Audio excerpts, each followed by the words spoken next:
And welcome back to another episode of Smooth Talk. What's up, man? What's up? What's up? Been missing you. I know, man. I know. Like crazy. Busy times, just kind of doing the country boy thing. I know. That's what happens when you move back home with Papa Smurf.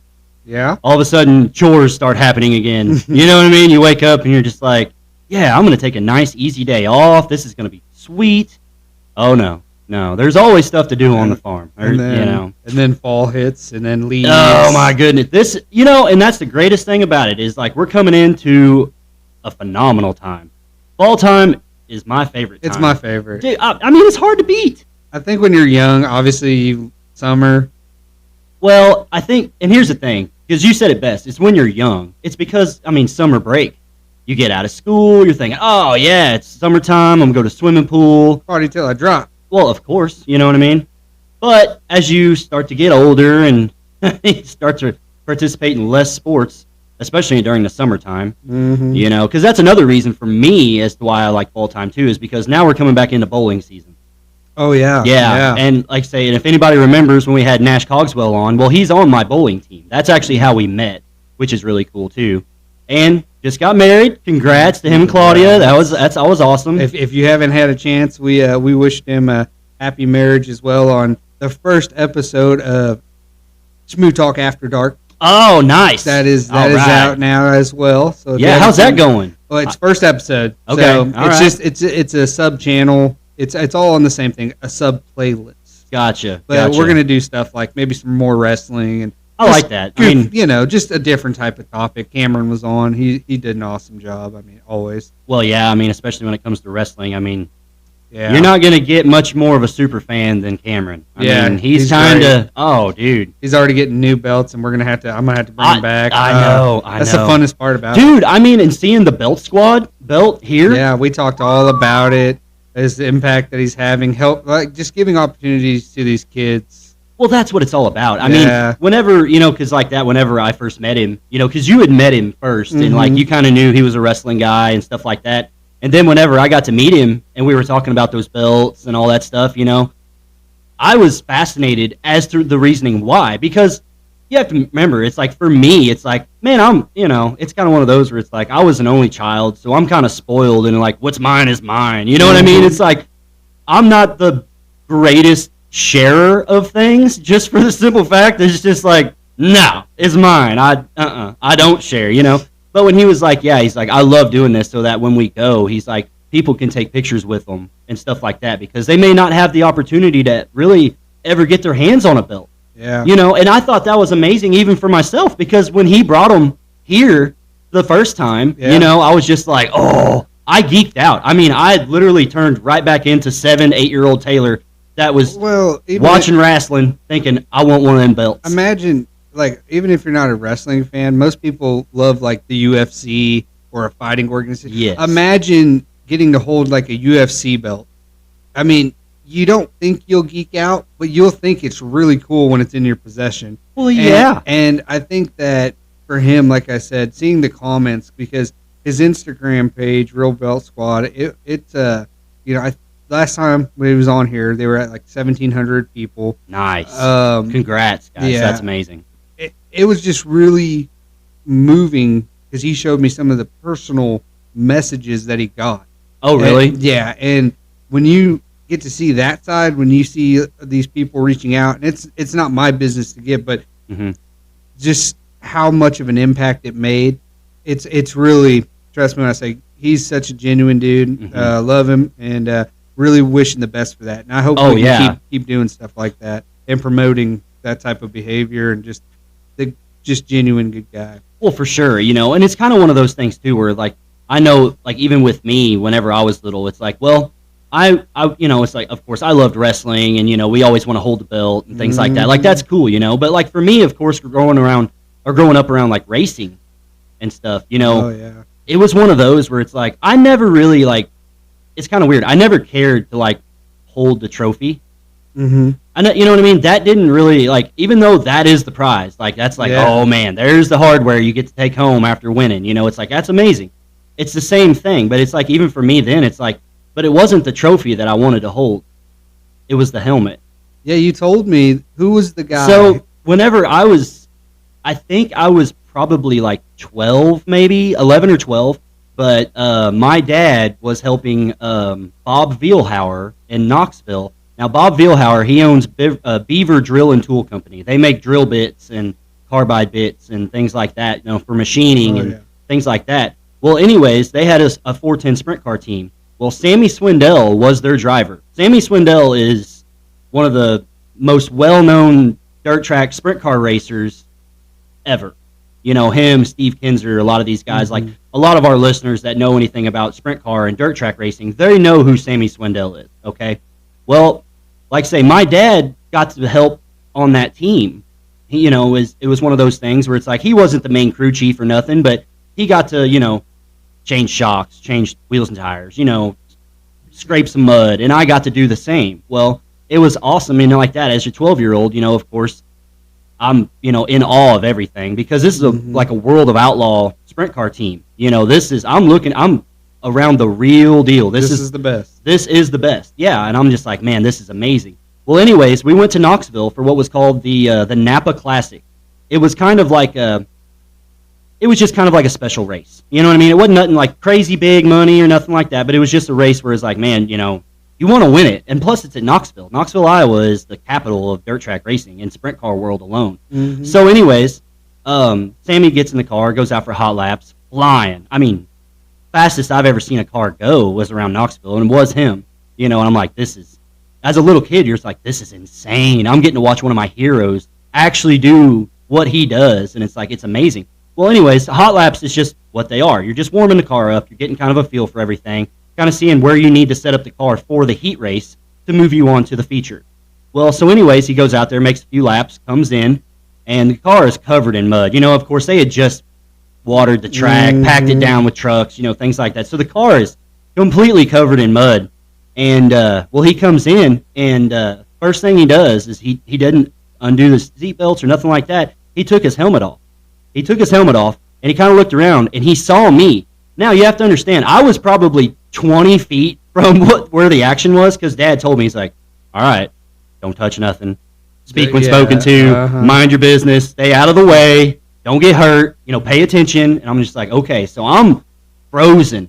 I'm like, I'm not moving. I'm not talking to nobody. I'm just trying to be visible, be mindful, be visible, and just do my thing.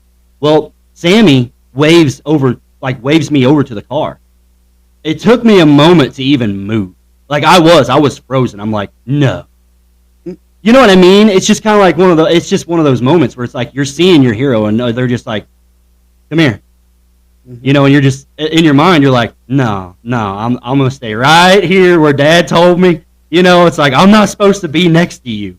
Well, anyways, I did. So I was like, all right, I'm gonna walk over there. He handed me his helmet just so he could get out of the car. It was nothing. It was just for me to hold his helmet so he could get out of the car. But it was one of those moments that it's like that. It's like that happened 20 years ago. I'll never forget that moment because I remember just holding that helmet in my little hands. I was like, oh my God. Like, dude, this is Sammy Swindell's helmet. Covered in mud. You know what I mean? I'm not supposed to touch anything, and I'm holding his helmet. He gets out of the car. Thanks, bud. Just grabs his helmet, walks inside. And I was just like, that is amazing. And then a little bit later on, his son, Kevin Swindell, who's another phenomenal racer, he actually ended up in a bad crash and he got paralyzed from the waist down. Working back now, it wasn't like a full paralyzed. Like he can kind of move a little bit, you know what I mean? Which is great. And they're hoping someday he can walk again. But he's wheelchair bound. He don't race no more. He owns a race team, Bad deal there. But me and him are pretty close. We're all close to the same age. Well, he came a little bit later and like he was outside the trailer, like playing cars and stuff. And I got to do that with him. Like it was just an amazing experience, and I think of those little things like that. It's like, I didn't have to hold the trophy. I just got to hold the helmet. It's like, man, it's just like, Well, that could be so many different things as well in different avenues. Yeah. I mean, think of it like this. I mean, if you go watch your favorite basketball team play, if you're an NBA fan, yeah. If somebody takes off their wristband, throws it at you, and you get that forever. A lot of times they do it for shoes, but forever you're going to just be remembering that moment because it's just so meaningful to you at the time. It's not to put anybody on a pedestal, but it's one of those, in my aspect of it, because, I don't think that we should necessarily idolize, but we can admire. Yeah, for sure. We can admire the talent that's in front of us and be like, this person, hopefully, when they do something like that, they understand that there's people out there that are not just admiring them, they're an advocate of the sport, of the event, of what is going on. They have a passion for it, and it's just a way to keep them passionate to say, hey, if I was in your position, I would want this too. Exactly. Like, I think sometimes, like, they don't even realize, like, those little things like that, like, how impactful that can be to a little kid. Well, it kept you loving racing, right? Oh, my gosh. Like, he's still one of my most favorite people ever, so then he did his job. Yeah, exactly. That little gesture right there is all it took for me to be a lifelong fan. I already was a fan. He didn't even have to do that, but just doing that was enough. See, and I've got another story about Joey Saldana that was the same way, which was really cool. So Joey Saldana is my favorite sprint car racer. He's just always been my man. Well, I didn't even really know him, but I knew his dad, Joe Saldana. Joe has won the Knoxville Nationals. Like, he's been the man. You know what I mean? Well, whenever Rex and Randy and all them guys from Tipton were racing, well, that's where I got to meet Joe, because he dealt in sprint car parts. Chassis, wings, tires, things like that. So we got to communicate. Well, lo and behold, I didn't realize it, but my dad and him were buddies as well. Well, my dad had actually taken my old go-kart racing helmet that I hadn't worn in years, sent it to Joe, and was like, hey, if you don't mind, I would love for you to sign this for Taylor. It's like, because my son thinks so much of you and your son, because I wanted them to be the first father and son duo to win the Knoxville Nationals.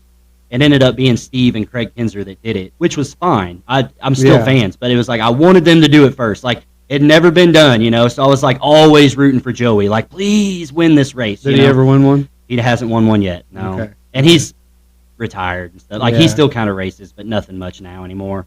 But anyways, as my dad did that, Joe was like, oh, I'd be happy to sign it. And he's like, but surely he wants Joey to sign it too.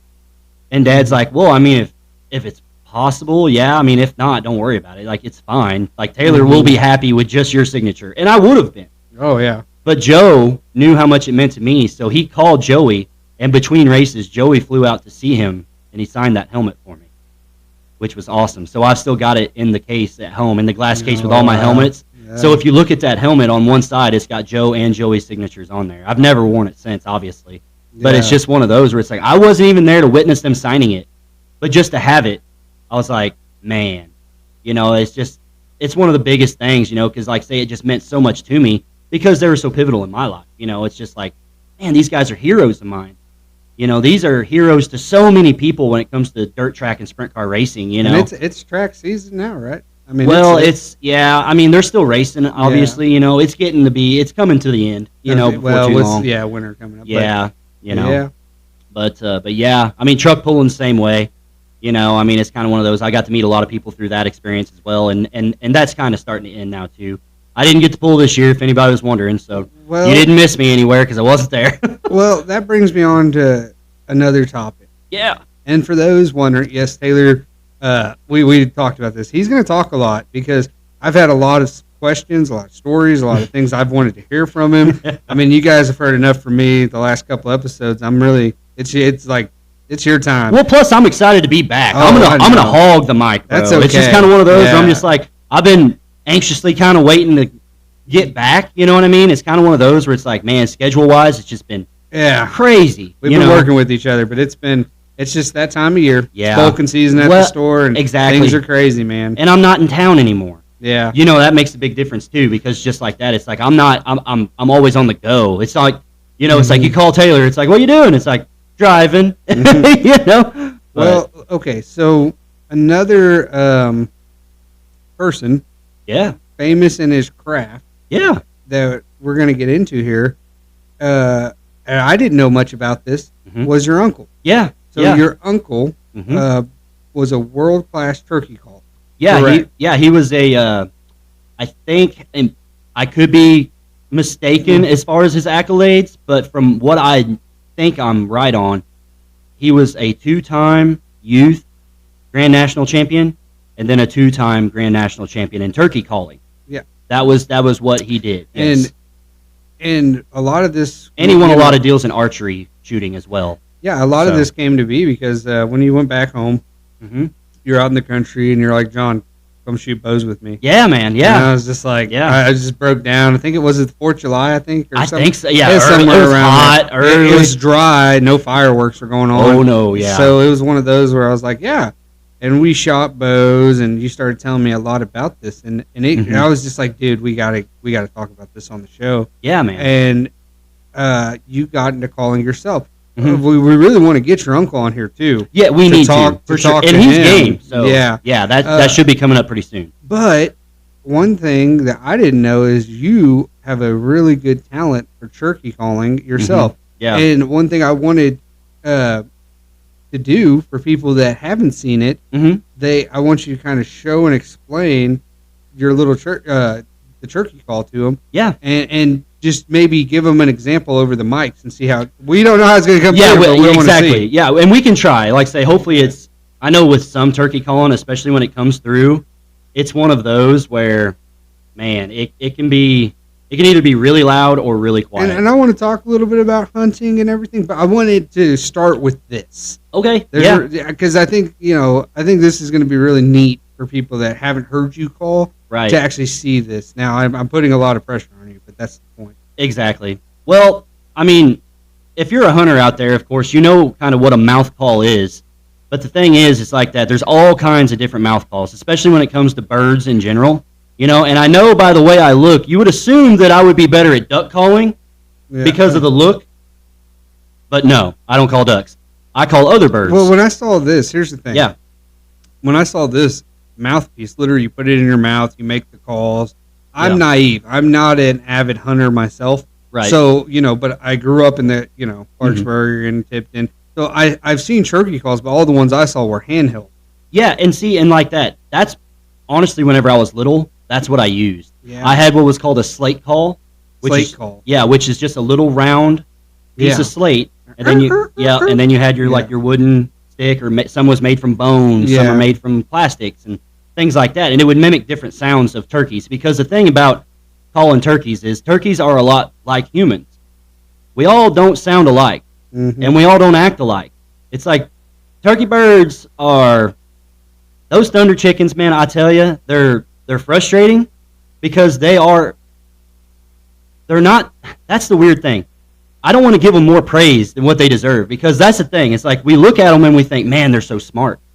Because they'll wind us or they'll see us, and then they're gone. You can't get them back, or you can't call them in, and you're like, boy, them birds are so smart. And it's like, no, they're not. It's like they're not a smart bird per se. That's kind of like that old school, it's like, man, you dumb as a turkey. It's like, that's real, because the thing about it is still a wild animal.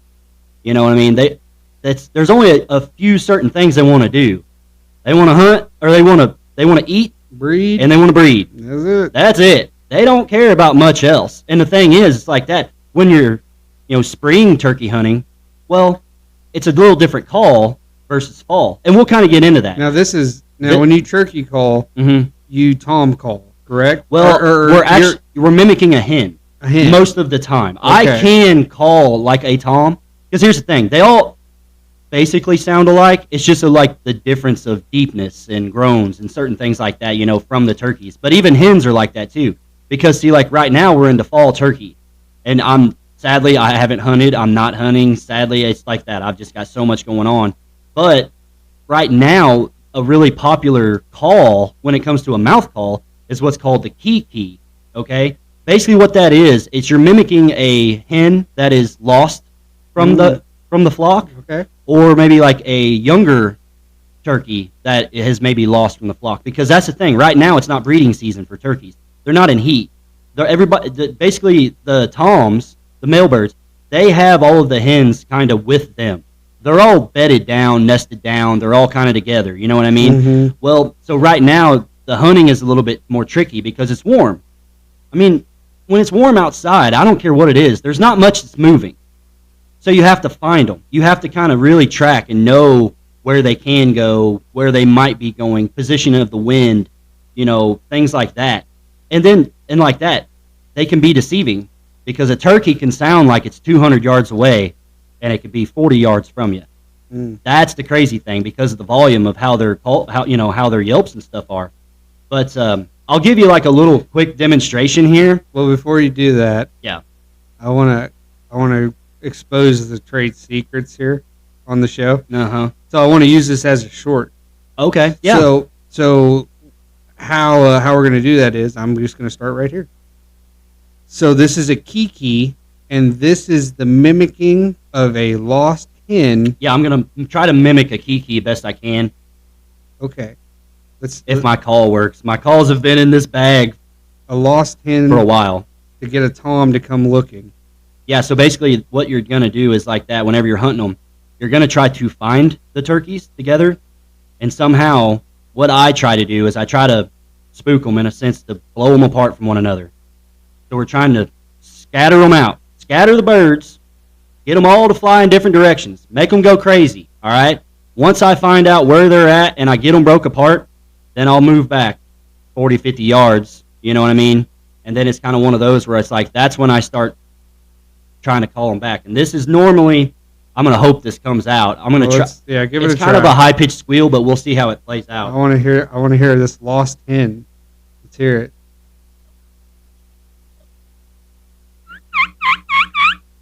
Okay.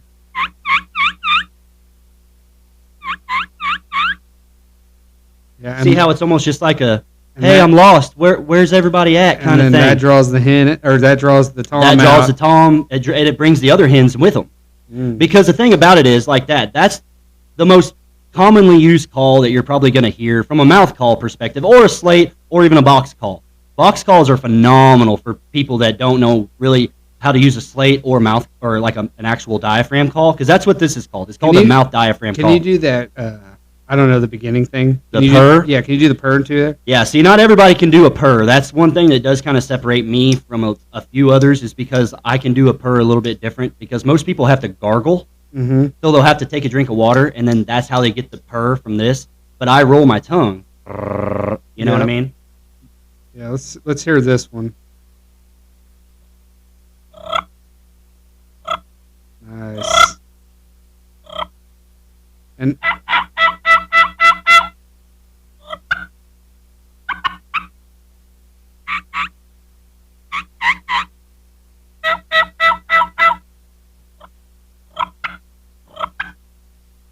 I mean that pluck and purr. If I even tried to do that, I mean it would be a disaster. Yeah, and here's the thing: it's like this poor call. The reeds are kind of stuck together. That's why it's not working great for me. But yeah, and the thing is, it's like that. So my Uncle Steven, this is what he did. This is the kind of calls he used. Well, not this one in particular. This is the Primos call. What he used was when he first started, he actually was like I guess he was on a team, but basically the guy that was giving him his calls and making the calls for him was a man named Denny Golvis. Well, in the turkey hunting world, turkey calling world, Denny Golvis is him. As the kids like to say nowadays, he is him when it comes to turkeys. Denny Golvis, he is a turkey. I mean, he thinks like a turkey. He's not even an avid like so-called turkey hunter, but he'll go to the woods and like hang out with turkeys. Because he could talk to him. I mean, and he knows how. He knows what to do. Like, I mean, it is insane how awesome he is. And when my Uncle Steven was calling, he was using Denny Golvis calls. Well, and he was making things happen with them calls, and Denny was just like, Steven, you sound amazing. Like, I'm making these other calls. I'll send you some. Tell me what you think. Try them out. Stuff like that. Well, so my Uncle Steven did, and he did well with those calls for years. Did an amazing job. Well, then, Dick Kirby, who owns Quaker Boy, he saw Steven, my Uncle Steven, at a contest, came up to him and said, hey, boy, I like the way you call. You do a great job. I'd love for you to be a part of our team, And so, Uncle Steven, he was still kind of, like a privateer. He was kind of doing it by himself, but had some calls, from Denny and stuff. Well, so he ended up joining with Dick Kirby for the Quaker Boy team. And, it was him and, I think it was, Mark Drury and, some of these other guys, huge names in the outdoor, like Drury Outdoors here in Missouri. That's a massive deal. It's like, watch the Outdoor Channel. It's one of the biggest shows on there. You know, he got to call against all them guys, and then, I mean, it was phenomenal. But the thing is, like that, my Uncle Steven still has, like, all of his jackets and then, like, box calls, because Dick Kirby made box calls, specialized box calls for all of his team members. And he would make them, and then he would always write something on them. My Uncle Steven has, like, 3 or 4 of them. I mean, it's amazing, you know what I mean? Won all kinds of contests, traveled all over, did the deal, you know, was a champion at it, and has slaughtered turkeys. I mean, my Uncle Steven, he's one of them guys. I haven't seen it done, you know what I mean? Wink, wink. Mm-hmm. But he can call a turkey right up to a pickup. Mm. It's impressive. It's damn impressive. I mean, when you're such a good turkey caller that they don't even think that you might not be a turkey. That's impressive. I mean, it's a wild animal that you're trying to mimic that thinks, oh, that's another wild animal talking to me. You know? So what, I'm going to switch gears. Yeah. What is Taylor's take on killing animals as far as wild animals go? Well, it's kind of one of those that I've been a hunter my whole life. I mean, obviously, I grew up around it, you know? And it was kind of one of those where whenever we hunted, now whenever I was little, I didn't know per se. You know, I'm not going to sit here and lie. It's like I was more naive when I was little and didn't necessarily understand life. You know what I mean? Yeah. But it was one of those, I always saw hunting as food. You know, I grew up poor. You know, we ate what we killed. You know what I mean? That's, you know, I mean, and we would raise certain things to slaughter it, so we had food. I mean, that was the life. That was the lifestyle, you know? But the thing is, as I got older and kind of learned a little bit more, well, I mean, we have direct orders from headquarters, people, and that's the beauty of it. I mean, that's what makes this so awesome. And let me find it here. But give me just a second here. So I'm going to read a little Bible verse here, and it is going to be from Acts 10. Let's see here. I'm going to go 10:9. All right, we're just going to read this real quick. About noon the following day, as they were on their journey and approaching the city, Peter went up on the roof to pray. He became hungry and wanted something to eat, and while the meal was being prepared, he fell into a trance. He saw heaven opened and something like a large sheet being let down to earth by its 4 corners. It contained all kinds of 4-footed animals, as well as reptiles from the earth and birds of the air. And then a voice told him, "Get up, Peter, kill and eat." So right there, that was enough for me. Hunting is okay. Hunting is okay. I mean, that is a direct word right there. You know what I mean? And it's kind of one of those where it's like, I believe it. Well, I do too. I just, you know, here's the thing. We both stand on the same ground with that. For sure. And I do believe it's like as long as you have a justified reason for food. For sure. I mean, because that is what it's for. What it's for. Yeah, I mean, people get... If you're abusing... Like, and I do understand hunting for game, but at the same time, I am under the impression that hunting for food. That's how I look at it. I'm not judging people that hunt for game. I get it. Right. I mean, look, you can still hunt for a big buck. Doesn't mean you're not using the meat. No, and that's the thing. I mean, here's the thing. And when it comes to hunting, you know, a lot of people think in that same aspect. Because as a hunter, I've been a hunter my whole life, we're all bone collectors to an extent. We're all chasing the trophy. We want that. But at the same point in time, even for our trophy hunters out there that just hunt for game, just for the antlers and stuff like that, or the notoriety of getting one, it's like, that's okay. We have lots of places that you can bring that meat to that will gladly take it. Say, my uncle Mike, he passed away, but he was a big game hunter, and he went to Africa, and I heard the whole story, and he shot an elephant. You know, now, so people understand when they shot the elephant, this is not a prime young stallion of an elephant that he's shooting. Right. Okay, they're coordinated to how this works. I mean, this is an elephant that is, I guess in the simple terms, is getting put out of its misery per se. Yeah, it's old. It is not keeping up. The new males are going to probably move it out of the tribe sooner than later. Yeah, and so they coordinate to this elephant. Well, after he's done doing what he needs to do, the guide will ask them. They go, "Are you wanting the meat?" Yeah. And he goes, "No." He's like, "You all can utilize it." I guess typically they keep the tusk per se or something. I think it's they had to pay for whatever. But they go, "Okay," and he's like, "So can we donate the meat?" Yes.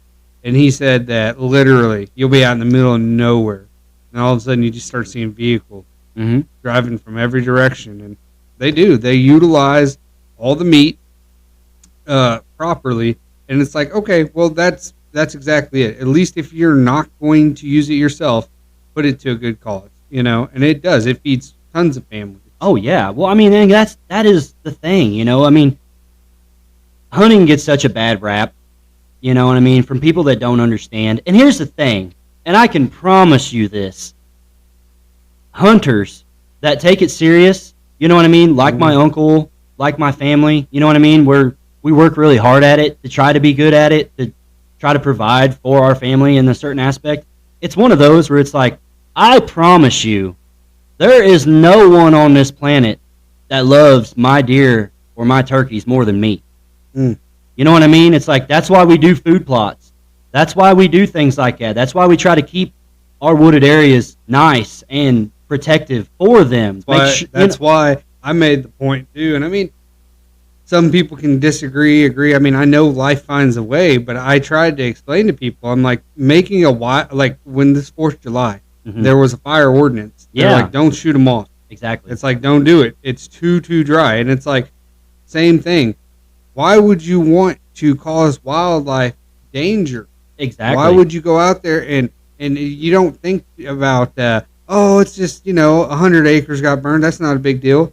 It is to everything that feeds and lives and works off that land. And now, not to say that it'll all die, but you think that it's not migrating away? Yeah. So now we have to work harder as hunters to find new land or to refurnish and rebirth and regain the land that we did have to its natural ecosystem, just to bring that back so we can hunt. Exactly. I mean, because it's one of those where it's like, we don't do tons of it here in Missouri, like central Missouri wise, but I know like down in Georgia, Louisiana, places like that, it's like, well, they do controlled fires to get some of the overgrowth and things like that, and just burn that stuff down, but it keeps all the trees and things like that so that it can have new growth, so new things can grow. It only helps the environment, the ecosystem, everything out there. But that's control.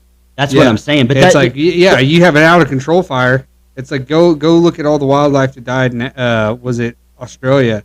Yeah. Dude. I mean, it was horrible. Yeah. I mean, and that's the thing, I mean. So when you say that, when you say, well, I might be a hunter, but I'm the one that cares the most. Oh, I love my animals. And it's one of those where it's like, anything that gets shot by any of our family, it's one of those where it's like, I can promise you, and I'm not trying to make this biblical, but it's like, but we pray over that animal and we thank God for that animal. And you thank it for the life it gives. Yes, that's what I'm saying. It's like, we thank that animal for providing food for our nourishment and things like that, you know what I mean? And it's one of those, that's why I say, it's like, when it comes to my turkeys and my deer, it's like, there's no one that loves them more than I do. And I'll do anything I can to protect them, for that aspect. You know what I mean? And it's really nice, too, especially like for me, because where I hunt and where the land is that I'm allowed to hunt, it's not because it's private ground. It's not, but it's one of those where it's like, but I've got hunters all around me. We're all respectful of the land. We all try to maintain it and keep it nice. And it's one of those where it's like, say if you make a bad shot, it jumped the fence. That ain't our land. Well, guess what? I'm a text message or a phone call away from being like, hey, bud, I had one jump across. 9 out of 10 of them, 10 out of 10 of them, the message I would get next would be like, all right, how much help do you need? When do we need to go look for it? You know what I mean? I've had hunters get out of their stand and be like, hey, I'll come help you look. Where'd it go? That wasn't even on my land. You know what I mean? And just things like that, and that's the beauty of it, because as hunters, we all have to kind of stick together. I think they're the first ones too and people have to understand there's morality in hunting. you're not trying to shoot to wound. No. This isn't the game you play. You play one shot, one kill, get it over with. Don't make it any worse. And it's like, and I can only imagine if you think that you have rage for somebody that would intentionally cause torture to an animal. Oh yeah. Hunters will be the first one to tell you it's like almost hard to restrain yourself wanting to just take that rifle. And dude, I'm telling you. I mean, you know that's yeah. It's like, because that's, like I say, it's a big misconception. They just think hunters are just out there crazy people who are just trying to slaughter everything that moves, and it's like, absolutely not. You need to have respect. Very much so. It's like, it is the farthest from that, for sure, you know? Now, transition. Well, kind of. Segue. I know. I have a segue. Well, okay, what's your segue? Because I was going to go from turkey into, like, the Thanksgiving thing. And what's on Thanksgiving? Football. Oh, man. Dude, football. Tis here. Bro. Season's here. Man. What do you think? All right. No, lay it on me. I don't know. I've been quiet. I'll talk about this. Hey, man, I'm always up to talk football. What is your perspective right now? Mac Jones, all the way. Oh, Super Bowl champion. They're turning it around. Okay, no, go ahead. Sorry. Oh, man. Him and Juju. Him and Juju. No, but I mean, honest to God, like, what is your honest take right now with NFL? I mean, are you impressed with what you've seen? Or are you disappointed? I mean, because here's the thing. I mean, in my opinion, there is nothing bigger than college football right now. All right, I'll start with saying that if it can, this is hypocritical, but I'll make my point. If it can be bet on, it can be fixed. Oh boy! But I would like to think that, as what I've seen right now, right, compared to the last couple of years, I think the NFL is definitely getting their ducks in a row, understanding that people are not naive. Yeah. And because I don't mean to be that guy, but I'm not saying there's scripts. It's not scripted. It's not scripted. But all I'm saying is calls can very easily manipulate or change momentum. And I don't like to see that. I like to see it's like, if you're going to let them play, let them play. Yeah. And as of so far, all the games I've watched this year, I'm seeing a lot more of, we're going to let them play. It's like, and that's all I'm asking for. Well, that's all I'm asking for. It's like, look, let them play. You have to. It's that time. You know what I mean? Because here's the thing. It's like, the game has changed. We all know it. We've all accepted it. I'm not saying that it's a bad game. I love football. Trust me. It's like, this is exciting, what we're getting to watch. This is awesome stuff. But it's one of those things, too, where it's like, but that's exactly right. Because the game has changed, they're trying to soften it up a little. They're not making it patty cake. We all know that. It's still football. There's hitting. There's going to be massive plays. But they're trying to take that old school hard knocks, like, I'll just run at you full bore, head down, and just pray I hit you. Like, they're trying to take the craziness out of it. Like, play smart. You know what I mean? But it's kind of one of those things where this year, like you said, it's like, let them play. Well, they want to play. One of the reasons you're going to have to, and this is just from my perspective, is essentially, think of it like this, all right? We're at the end of an era, especially with Aaron Rodgers now getting hurt in the first 4 snaps of his game. Yeah. It's like we don't have any old school quarterbacks really left out there. I mean, the closest ones I know with tenure would be like Derek Carr, Russell Wilson, but we're talking like old tenure. Mm-hmm. And so when I'm looking at that, it's like the only way you're going to develop these stars that you want is to let them play. Yeah. You have to actually know who is good at their job. You can't manipulate the game to try and favor another team. You have to let them do what they do. Yeah, it's like, and you have to let it go. Everybody was making a joke about the San Francisco game, and just to make this clear, they were down by 10. Logical thing is like, okay, you can kick a field goal or you can go for 7, right? Mm-hmm. If you kick the field goal, there's a little time left on the clock for you to try to get the onside kick, but inevitably you're in the same boat. Mm-hmm. Technically, most people say go for broke, and then if you get the onside kick, you can kick the field goal. Yeah. Okay. Well, they kicked the field goal, and it covered the spread, the Vegas spread, and now everybody's like, "Oh, that's not shady at all." And it's like people have to understand. It's like, well, let the fans win. Yep. Yeah. It's like you can still. There's still ways to do this, and get by with it without actually affecting the game. Exactly. Because they still have to go for the onside kick. And I'm so happy. And yeah, and we're going to get into a little bit more of that same but, scenario. But understand, I'm not discrediting great players. No. I'm not saying that Patrick Mahomes isn't a good quarterback. Do I think that he is the number one player on that team? No. No. I think he's number 2. That's exactly. I agree. But I'm not taking away. If I had to pick, if I had to start and be like, oh, I got to pick 3 quarterbacks, it's like, well, yeah. Yeah, well, duh. Yeah. It's like I'm not saying that for everybody's like these passionate Chief fans that are going to be like, oh, you're a hater. It's like, no. That's not what I'm saying. No. Like, I would still take him, but I think the best player on the team is Mr. Travis Kelce. Yeah. 87 himself, boys. I'm telling you, because that is true, and I agree. Me and you had this discussion. We're going to air it out. Do with it what you want, people, but I'm here to tell you. Spicy. That's right. But this, the topic of discussion was, oh, man, Travis was out, hurt knee. That's why they lost. Batman, Patrick Mahomes didn't have Robin, as in Travis Kelce. Let's back up there. Let's back up there on that thought. Are we sure that Patrick is Batman, or is Patrick Robin? Because here's the thing: Travis has been there since 2013. Missed 1 game. He seems to be the deciding factor of those games, in my opinion. Well, and this is taken into account week 1. Now, week 1, you lose. It's your first time playing without him. Yes. Okay.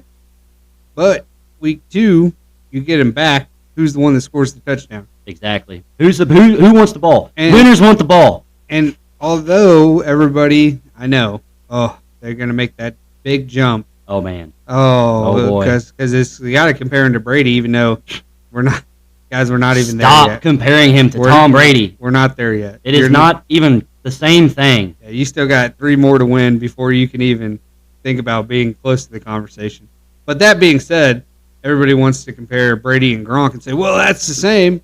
No, it's not. It's not. Remember, Brady didn't have Gronk for his first 3 titles. Exactly. And just going to throw that out there. Yeah, and it's kind of one of those where it's like when you look at Patrick, and understand, we are not downgrading Patrick Mahomes. Nope. He is amazing. We all love him. He is him. We know it. Right now. Yeah, oh yeah, dude, he is him. But it is one of those where it's like, what's the common denominator, guys? Travis Kelce. Who's the playmaker? It's like, yeah, Patrick, he does all kinds of craziness. Get out, runs out of the pocket, throws in midair, sidearm, diving. It's like, yeah, but who's coming down with the ball, people? Yep. It's Travis Kelce. He is the man. It's like, this is, I think he's trying for his 7th year at over 1,000 yards. I hate to be that. I hope he gets it. But, yeah, I'm all for it. And he can. I mean. Here's the thing. Until Travis is gone and Mahomes wins a big one without him. Yeah. Exactly. Sorry. I mean, yeah. I don't want to be that guy, but it is what it is. I mean, if you're going to be going off of players, it's like people also have to remember that the 3rd Super Bowl that Tom Brady was in, and the next one that he won, okay, number 4, there was only one other player that had stayed on that team, and that was Vince Wilfork, the defensive nose guard. Yep. That was it. He was playing with a whole different team. That's just one of those reasons why Tom's always going to be kind of up there. Well, and that is the beauty of it, boys, because here's the thing. Here is the thing. Just like we were saying, everybody wants to try to compare Patrick Mahomes to Tom Brady. Horrible comparison. It's night and day difference. two completely different styles, two completely different quarterbacks, completely different circumstances. Stop. It ain't the same. It ain't the same. Well, it doesn't even matter. I hate to break more people's hearts. I'm going to get all the heat for this. But no, you won't, because I'm going to get it too, because here's the thing. It's like, I've never been a huge, like, Tom Brady fan. I think that people, I'm not hating on the Chiefs. They got to understand. I want the home team to do good. Yes. But it is also one of those things where it's like, look, whether or not I understand, quarterbacks don't play each other. Right. But there is momentum. Mm-hmm. There is the shift of the game where you say, well, if this team does, now the offense has to do their job. Yeah. The defense did what they're supposed to do. Now the offense has to do their job. Yep. It's like, so it is a team sport. And, I mean, there's so many people that would say, oh, man, it would have been great to see Troy Aikman versus Dan Marino in the Super Bowl. Oh, Cowboys versus Miami and all this and that. And we could have settled who the greatest was. And it's like, well, those two got to play. Exactly. They got to play in a Super Bowl. Yep. And I get it. They didn't play against each other. Mm-hmm. But that's as close as you're going to get to those showdowns, just like Peyton and Tom. Exactly. When you wait for those showdowns, yes, it's a showdown. That's how it's advertised. That's why you watch it. Yep. Because you're watching a shootout. Exactly. And he won. Yep. So I'm not saying Patrick has never beat Brady, but at the show of shows, he won. So even if Mahomes gets 7, unless they're 3 in a row somewhere in there. Yep. He didn't beat the man. He didn't beat him. So Sorry. he has to get 8. Exactly. And here's the thing. Can he do it? Oh, yeah, if he really... Here's the thing. I'm going to be that guy. I don't think he has the time. I don't think he has the time to ever beat Brady. I don't think because here's the thing, guys. I'm not saying that it's because Patrick Mahomes is bad. But here's the thing. There's only one cat on this planet right now that you should be comparing to a Tom Brady. And that's because it is a protege of his. Who dat? That is Mr. Shedeur Sanders from the Colorado Buffs. Number 2 himself, the man that is making stuff happen right now. That's why I'm here. I wanted to talk some. Look around. I want to talk some college football, dude. Never heard of it. Yeah, I know. Hey, never heard of her. All right, well, let's do this. Yeah. Let's start with the team because we're going to go into college ball. Oh, yeah. Okay, let's just start with the team. So explain the team, kind of why it's the rage right now for people that don't know.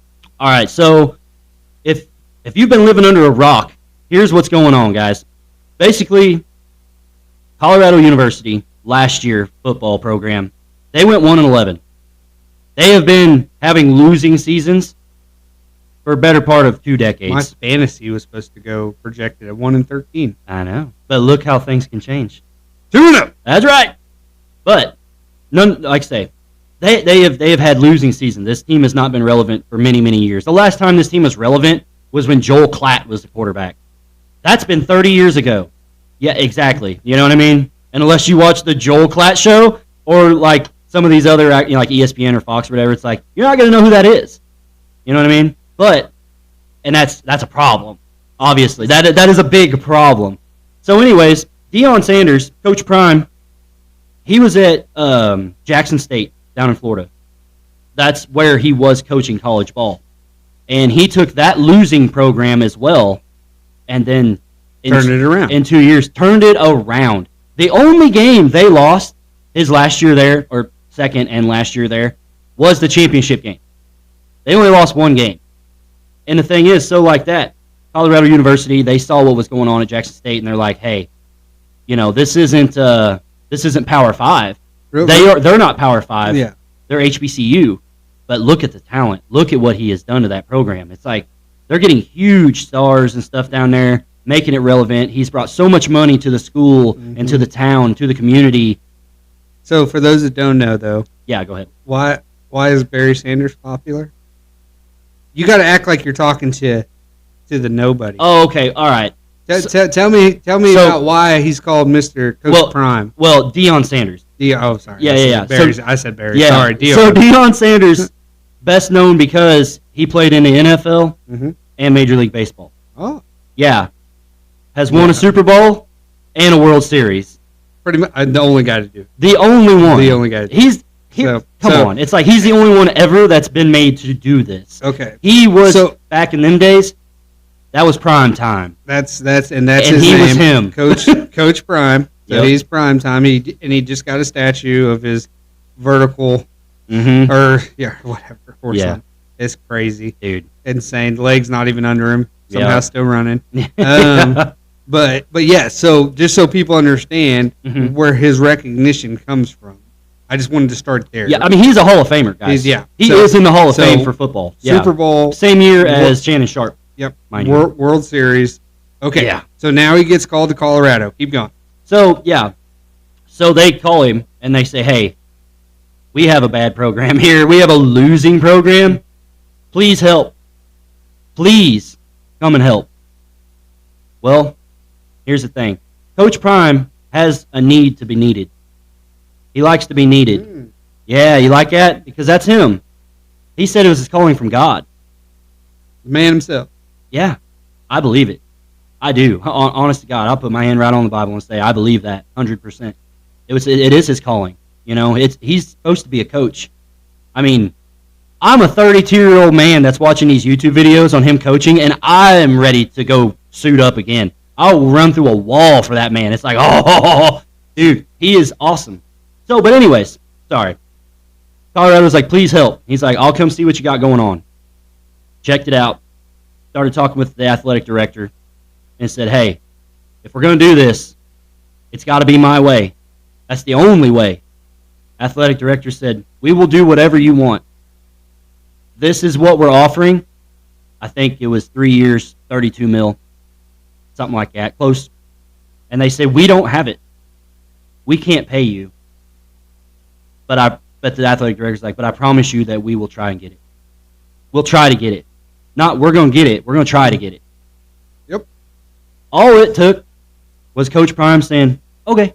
He's like, I'm not in it for the money anyway. He's like, I got money. He's like, I have bags. He's like, it ain't about the money, but it's a Power 5 school. This is Colorado University. This is big. It's Pac-12. They're going to be Big 12 next year. Like, he wanted to be on the big stage. HBCU, Jackson State, it's like, they were awesome. They have phenomenal kids down there playing. Obviously, they have some of the best athletes around, but it's a small association. People don't think about HBCU. Why would they? Not when you've got Power 5 schools out here. How fast did they raise the money? It was in no time. I mean, in no time, from the boosters, things like that, they had 28 mil, like, in a few days. They're like, oh, we're getting Prime? And they're like, yeah. It's like, we'll get the money. They already have the money and then some. The first game there, sold out. I mean, insane. I forget, 67,000 people or better. You know what I mean? That town of Boulder, just for those, 2 or 3 days leading up to that game, that town brought in over $18 million. The town itself. You know what's crazy about that is like when we talk about sports and their effect and the importance of them. The prime effect. When people always just want to say, well, you're building a healthy community when you do this. You're building a community that has something to look forward to, want, compassion, camaraderie. Yeah. There's so much that goes into that. And I mean, I've heard the stories when he's driving around campus and people just, they freak out, but they're just waving and so excited for him to be there because he goes around like just a normal guy. And that's great. Now he got to have his sons go there too, right? Now that is the cool part about this, and this is why it's such a special thing, and that's why we're watching history in the making right now, is because he went to that 1-11 school, that 1-11 program. The day before, or like the week before the Jackson State championship game, he went to Boulder. Got to talk to all the boys that was on that 1-11 team, and he's like, understand? He's like, I'm bringing people with me. He's like, I hate to tell you all this. He's like, but not all of you sitting here have a seat when I come back. He's like, I want players that want to win. He's like, y'all don't hate to lose, basically. I'm kind of stealing that from Shoresy, but that is basically what it was. It's like, Y'all don't hate to lose. 1-11. What do you mean? You know what I mean? So, oh, dude, yeah. I mean, it's just it was embarrassing. So it's one of those where he's like, I'm gonna go to the portal, and I'm gonna find every stud dog I can get. And he brought a lot of them with him. And yes, 2 of them are his sons. Number 2, which is the quarterback, which is Shedeur Sanders, and then number 21, which is the safety on defense, and that is Shiloh. Now, that's why I wanted to talk about the comparison to Tom Brady, and why I said Patrick Mahomes is not the one to be comparing him to. The one you have to look at is Shedeur Sanders. And why I say this, yes, I know, guys, I get it. This is his, second year, third year of college. Mm-hmm. He's only played 3 games. But it's like, but guys, if you look at the way he plays, and his teacher is Tom Brady. Yeah, I don't think they understand. People don't understand. He's it's like actually getting mentored by Tom Brady, and talks to him after every game. Well, this is what you just said, that it's only his 3rd game, blah blah blah, at this school. Yeah. That's why it's crazy. That's why it's insane, because he has stepped up because of how the knowledge that he has received and what's put behind him has gave him this ability to step up. Guys, go ahead, yeah, read it off. In 3 games, people, 3 games, he has over 1,200 passing yards. In 3 games, people, he is 107 for 136 in 3 games. I mean, his completion rating is almost 80%. That is insane. Now, that's a great start. And to be fair, the game... And only 1 interception. The game that happened... How many touchdowns does it say? Touchdowns, he has 10. 10. Yeah. Great. That's a good rate. Yeah, I'll take that ratio. 3 games, boys. Come on now. I think it's kind of wild, because that game, Colorado State, he done made it personal. Yeah. Done made it personal. Well, and that game... is probably about as rough as you're going to see. Oh, boy. But at the same time, to watch them overcome adversity, there's different points in somebody's life or career where I don't think that people understand that the rest of the season can almost bust, but I don't think it will. Right, no. But at the same time, it's like that game and the impact that it'll have on him as a quarterback and that defense, for the rest of their football careers, it will have an impact, because it was time. It was time. Well, and that's the thing and that's why everybody's talking about it, is because it's one of those where it's like, even for that game, he was 38 for 47 in passing. Okay, he passed for 350 yards. He had 4 passing touchdowns. He did have an interception. Yeah, the interception was stole out of the kid's hands. It was a strip interception. So it wasn't like it was a bad pass. So we have to be aware of that as well. But the thing is, it's like that. It's like, why we can compare him to Tom is because he said it. 2 minutes to go. They're down. It's time. Well, guess what? Time. You know what he called it? Brady time. He's like, it's Brady time. He's like, Tom Brady gets to do this. He does it. So should I. Best to ever do it. And guess what? With 2:06 left, he drove 98 yards. 28-20, 2:06 left. Yep. And drove 98 yards to get that final score and the 2 point to get into overtime. And then wins it in double overtime. And here's the thing. Yes, Mikey Harrison, you are the man. Congratulations, because you stepped up when Travis Hunter had a cheap shot and got hurt, which sucks, because here's the thing. That was a guy that goes both ways for Colorado. He plays offensive wide receiver and defensive cornerback. And here's the thing. He got hit by Henry Blackburn on a cheap shot, number 11 of Colorado State. No. Bad. It was way after. I mean, here's the thing. I understand. Making it personal. Getting hit. Gotta make things personal. But you gotta hit. Happen. You gotta hit between whistles, guys. Yeah. Hitting after the whistle is blown and then hurting. I mean, did you know what his injury was? He has a lacerated liver. I mean, that's an internal organ injury, guys. It's like, that was not a mild hit. That was a targeting hit The kid should have been suspended from the game. It was a cheap shot. It was a cheap shot. It was a dirty cheap shot. That is the only way you can say it. Now, the other thing is, too. Can you imagine that game next year? It ought to be interesting. But the problem is, it's like that. That kid, and I hate to call him out like that. He doesn't even deserve for me to say his name. But that kid single-handedly just ruined the next 2 weeks of football for a lot of people. Because like that, Travis Hunter, arguably the best player in college. Sorry, but in college. When you're playing two sides of the ball, and I think it was, what was out of 136? He had 100 and they finally, the final count, it was 149 snaps taken out of like 160 some. Yeah. Yeah. So, I mean, he was on the field, offense, defense. Yeah, he played the whole game, guys. Yeah. I mean, and that's what he does. That's what he wants. Dog, man. He has a D on his jersey for dog. Yeah. Not a leader, a dog. And that's what's up. Because not all leaders are dogs, and not all dogs are leaders. That's just part of it. That's what Coach Prime says. That's the Prime effect. But here's the thing. It's like now they're facing Oregon. At Oregon. Quack attack. The quack attack at Oregon. And we don't have Travis Hunter. And then we get USC at Boulder in Colorado. But guess what? Without Travis Hunter. The two biggest, arguably the biggest games of the year. But let's be and fair. We don't arguably have our best player. I agree. But it's a test, man. 100%. But here's the greatest thing of it. Because I look at this just like I do with Mahomes and Kelsey. But I look at it in a different light. Because here's my thing. It's like, in this case, Batman doesn't have his Robin. Mm-hmm. You see what I'm saying? No, that's very true. Shador is the man. People have to understand this. Yeah. Travis Hunter is the man too, but it's like, but when you boil it down to who's the playmaker? It's Shador. He is the one controlling it all. Yeah.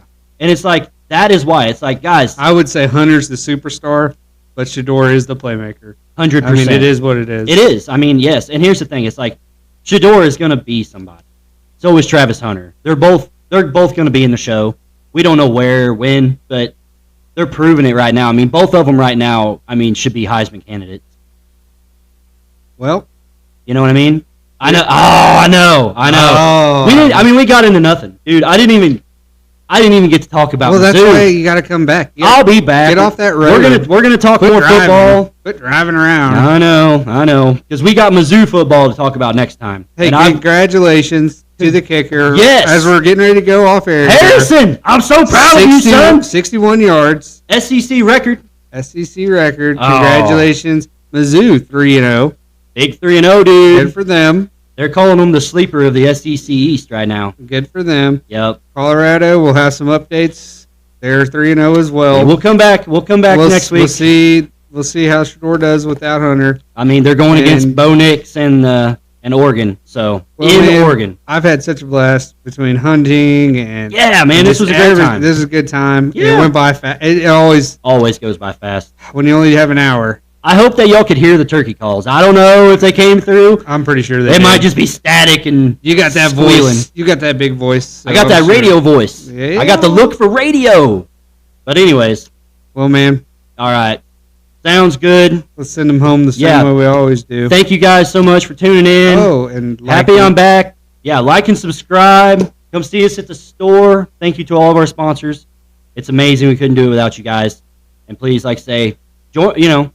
get it going. Spread it around. Let's get some more viewers. Let's get some more people out here. Let's make it a little bit bigger. And like I say, if y'all got things that you want to hear about, want us to talk about, if you've got some insights on some football or whatever, leave them in the comments.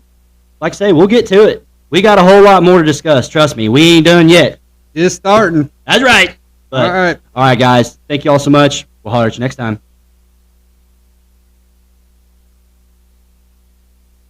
Who are you?